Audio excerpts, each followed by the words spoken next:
a name above every other name. Jesus, the only one who could ever save. Worthy of every breath we could ever breathe. You are revival. You are recovery. I know that you're the answer for what's missing. Because you love me. Oh, because you love me. Oh, because you love me. Oh, because you love me. Y'all put your hands together. That's what Brother Rodgers.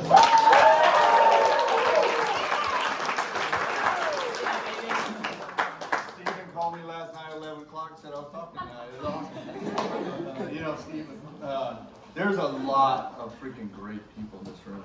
Stephen Buckhauer, he's a great John Franklin, good. Right there, Becker, great.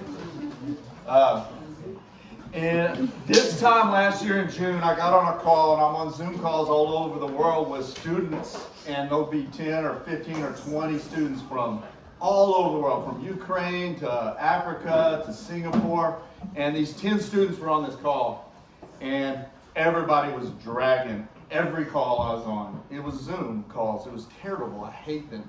And I was doing a ton of them. And this one group I get on, a bunch of Russians from St. Petersburg, they're freshmen, sophomores in college. They were not like that. And they're kind of freaking me out a little bit. I was like, what's going on? And I asked him, I just stopped the meeting like 5 minutes, you know, and I'm this, he's the Young Life guy from North America. He's the, you know, whatever, university guy. And I'm like, whatever. Stop the meeting. What are we doing? And I said, why are you so joyful? Like, what's going on? And they were in COVID. I mean, they were locked, quarantined up big time. And they said, we don't do that here. And I said, who's we? And they go, our group of people, we don't do that. We're joyful. We don't play around. We're choosing joy. We don't care what the circumstances are. And I was like, I like that. And so, and a little bit that is just a faith reality, right? I'm choosing in faith. Jesus lives inside of me. I love everybody in this room, even though I don't know all you. I actually love I might not love you well, but I love everybody in my inmost being. I love everybody in this room. So, stand up in faith. Stand up. Tell 5 people you love them right now. Just do it. Let's go. Stand up. Don't act like you're cool. Don't act cool. Don't act cool.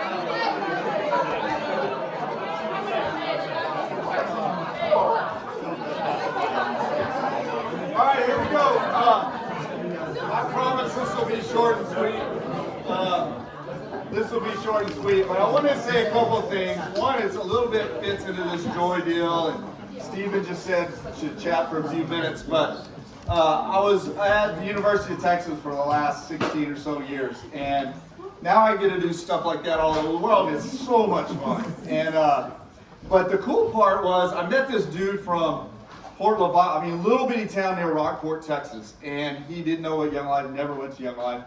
And he became a leader. We put him out in Dripping Springs. He was perfect for the guys out there. And he met some dudes who were like, man, they were very poor. And he fell in love with these guys. But he didn't know anything about Young Life or what to do next. And he called me one day and he said, what do I do next? And I said, go do something for a whole weekend with them. Spend the night, a couple nights, do something dumb, just have fun.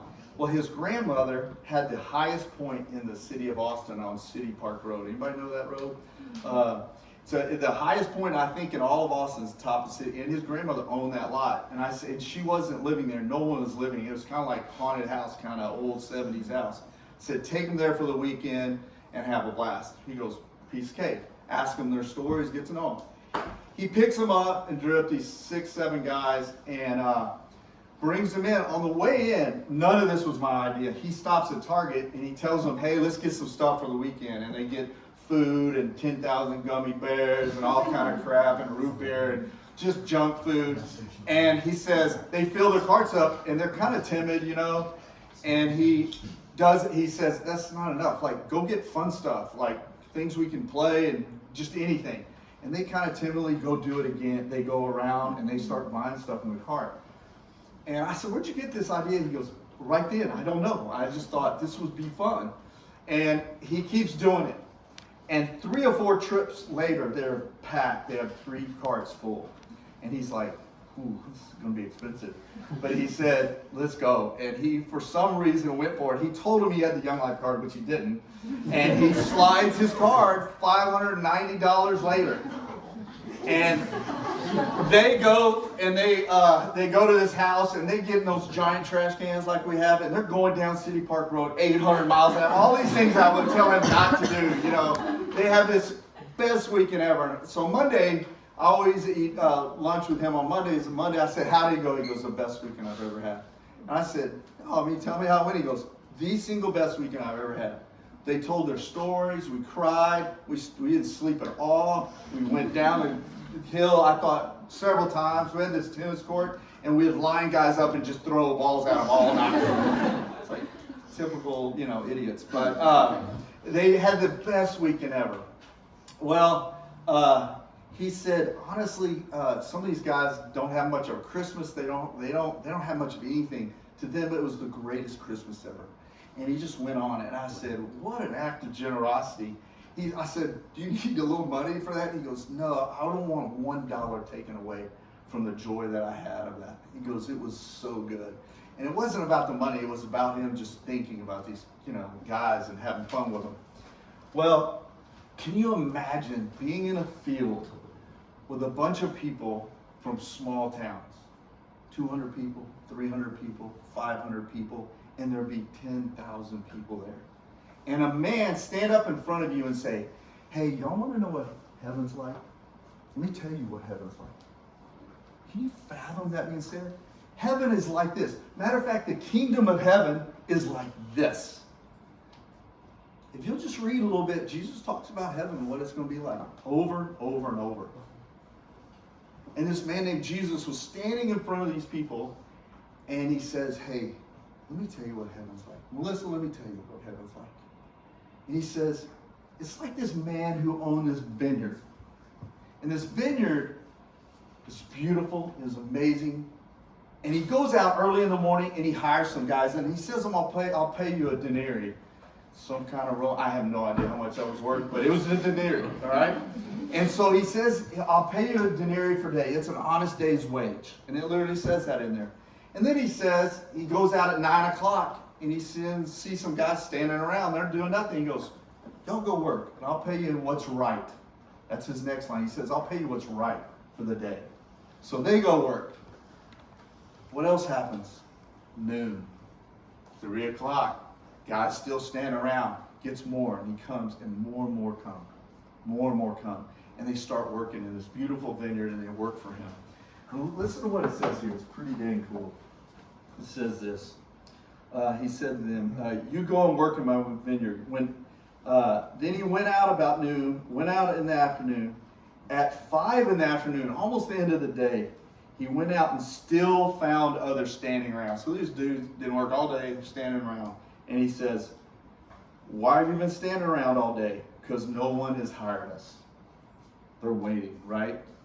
Sounds like maybe they actually wanted to work, but they didn't have a chance. And he says, go and work in my vineyard. You also go and just go work. When evening came, the owner of the vineyard said to the foreman, call all the workers and pay them all the same, a denarii. And start with the guys who did 5 o'clock work on. Start with 5 o'clock work on. First off, as Americans, this is not our angle on anything, right? we're like, well, that's not fair. And I mean, we can get into all that kind of nonsense, right, real quick. But this is what he did. Why am I telling y'all this story? Anybody know? I just told you. Why am I telling you this story? Because this is what heaven like. You want to know what's heaven? I'm telling you what heaven's like. How cool is that? It's not just a random freaking story some old man standing up telling you right now. This is God of the universe who made everything, who lives there now, telling us what it's like. And then he says this. The workers who are hired about 5 in the afternoon came, and they received a denarius. So when those came who were hired first, they expected to receive what? More. Well, I mean, if that dude got 5, that dude got a denarius, and he started at 5, I should be getting more. When they received it, they began to grumble, and the landowner, those who were hired last, worked only for an hour, he said, and you have made them equal to us. Listen to that line. You have made them equal to us. Well, the truth is, Melissa is way greater than I. She's not equal to me. It's kind of true a little bit in a weird way, but Melissa is one of the greatest people I've ever met. But that's not true. They already started out in a bad place, right? You can tell their mind and their heart because there's no such thing. There's nobody in this room better than anybody else in this room. And no one more valuable than anybody else in this room, right? And so they're already in a bad place. Those who are hard work last for 1 hour, and you made them equal to us who have been borne the burden of the work for the heat of the day. What are they worried about next? They're not equal to me, and I worked harder than them, and I worked. And I'm like, no, you got the privilege of working in the vineyard, right? You got to go to the landowner's place. How lucky were you that he found you early, right? Not late in the day. He found you early. Then it says this. Then he answered one of them, am I not being fair to you, friend? He didn't work him over. He said, friend. Didn't you agree to work for me for a denarius? We talked about it. He says, take your pay and go. And then he says, I want to give the one who was hired last the same as I gave you. And this, he says this crazy thing. And this is we got to be real careful with as we walk through. Y'all are all walking through life and trying to figure it out who this Jesus is. This is what he says. He says this. Don't I have the right to do whatever I want with anything that I own? We never think about that, right? Hey, everybody in here, be real clear. You own nothing. If God has for you to die tomorrow, you will die tomorrow. You might have not been told that before. You might not believe that. I'm okay with you not believing that, but it's true. I'm totally positive. He's in control, and he does what he wants, what he wants. And do y'all know what he should do with somebody in Nicaragua right now? What about Ukraine?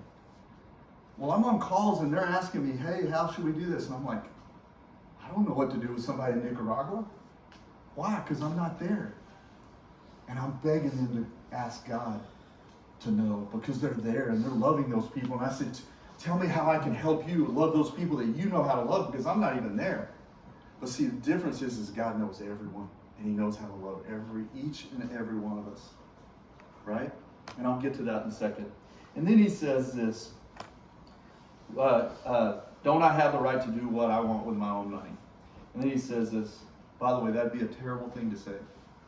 Hey, I earn money, Brett Rodgers, I earn money, and my money's mine. You can't, man, if you start thinking that, you need to run, because that's not going to go well for you. It's not a way to live or think. It's a privilege to get to work. It's a privilege to have money. Then it says this, are you envious? Or are you envious because I'm generous? He describes heaven as a landowner who owns this vineyard who is endlessly generous. That's the heaven I want to go to. Pure generosity. I want my God to be generous. I don't want to be a miser. Well, you worked a little. No. I want crazy generosity, right? That's the God I want to serve, who's endlessly generous. That I would hold out my hands. Hold out your hands. Everything you get the rest of your life, just give it away real quick, and he'll fill it up again. You believe me? Everything you get, don't hold on it too tight. And just give it away and then figure out how, ask him for more and he'll give you more to give away. That's the way he intended us to live, right? The first will be last and the last will be first. He ends that story with. So 4 years later, this guy who was at, with these drip guys, they're seniors, and he goes, I want to end on a good note. And so we thought, we're trying to ask God, what could we do? And we tell them, hey, we're going to have, we started with that weekend, we're going to end with this weekend. And they're like, yes. Well, this time he takes them by Target, and he's driving by Target, and they're all looking at him in the car. Like, is he going to pull over or not? This time they were ready. And they're seniors, and they're total tools, because they're seniors, you know? I mean, that's what seniors are, idiots. And so, right, Buck, they're idiots. And the girls aren't, but the guys are.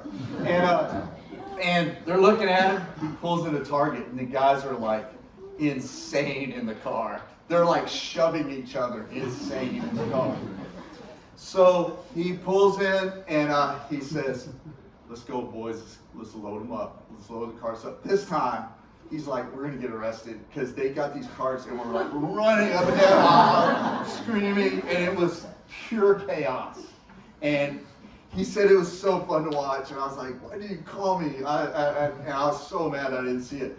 And so they're running up and down the aisles and so on and so forth, and they're buying a lot of stuff. And so this time I had a couple guys get a little money for them, and I don't know if it's $800-900. So they had rib sticks. They were putting everything, video games. They were going insane, and they were having a blast. And so they end up coming, and they're in the aisles, they're going through it, and the guys are looking at him like, can we put all this in there? And he's like, let's go. And so they get out in the parking lot, and the brother, this is so good. I wish I would have thought of this. A bunch of us came up with this idea, but I can't say it was my idea.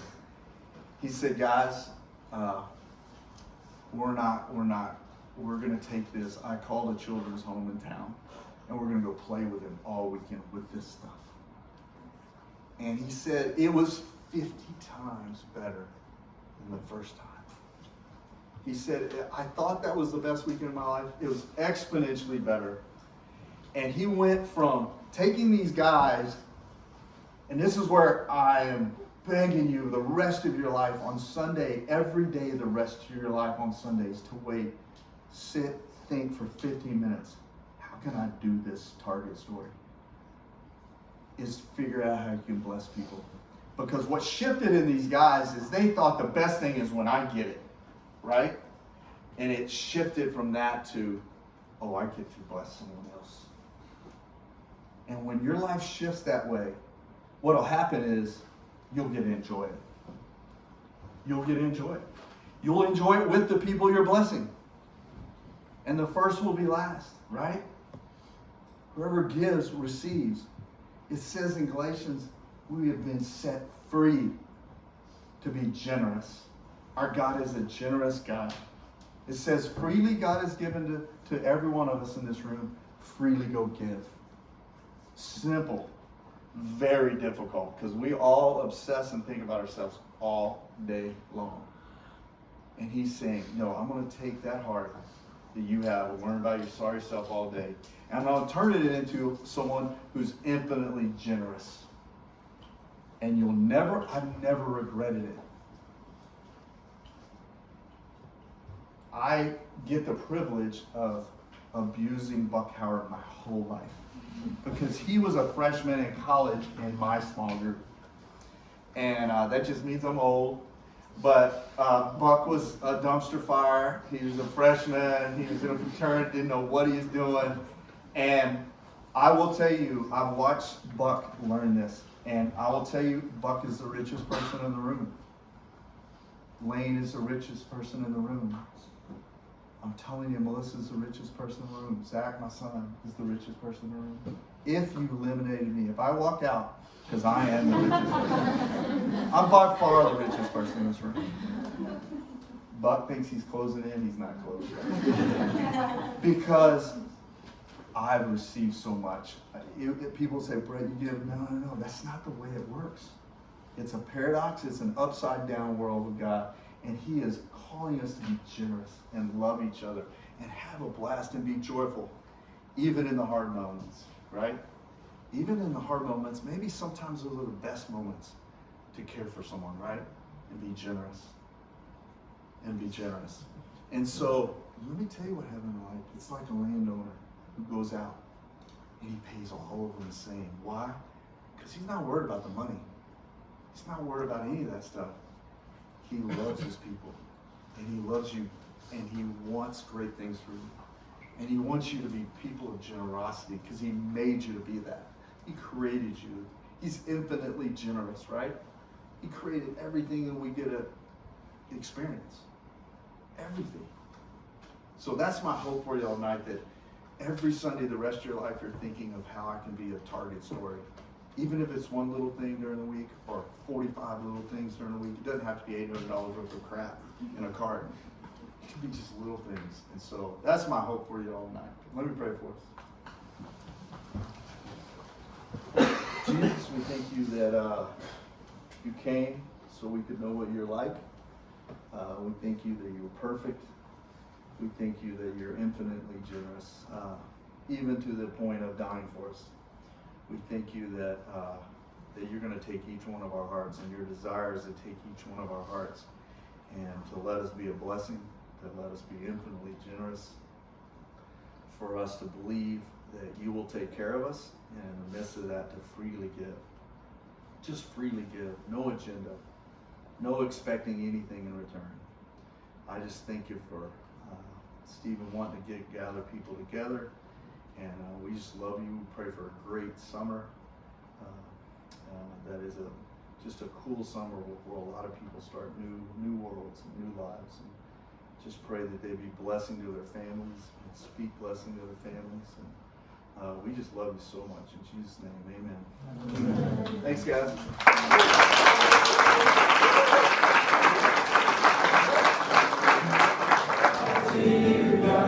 Trusting that you'll make something beautiful out of me.